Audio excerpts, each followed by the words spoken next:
नमो नारायणाय. श्री विष्णु स्तोत्रम.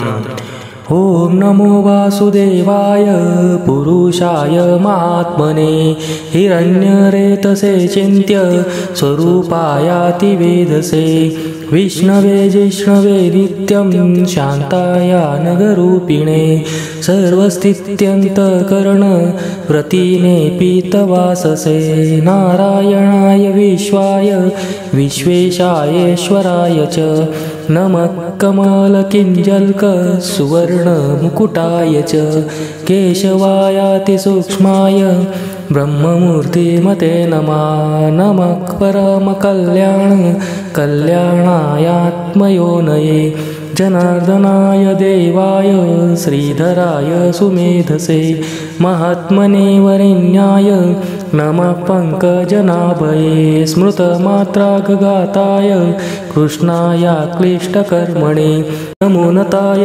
नम्रेशैर्शेषैर्वासवादिभिः नमो मायाविनेतुभ्यं हरये हरिमेधसे हिरण्यगर्भगर्भाय जगत्कारणात्मने गोविन्दायादिभूताय हृदीनां महात्मने नमो भूतात्मभूताय आत्मने परमात्मने अच्युताय नमो नित्यं अनन्ताय नमो नमः दामोदराय शुचये यज्ञेशाय नमो नमः नमो मायापटच्छन्न जगद्धाम्ने महात्मने ऋषिकेशाय चेशाय सर्वभूतात्मरूपिणे दयालवे नमो नित्यं कपिलाय सुमेधसे संसारसागरोत्तार ज्ञानपोतप्रदायिने वैकुण्ठमतये धात्रे सर्गस्थित्यन्तकर्मणि करालसौम्यरूपाय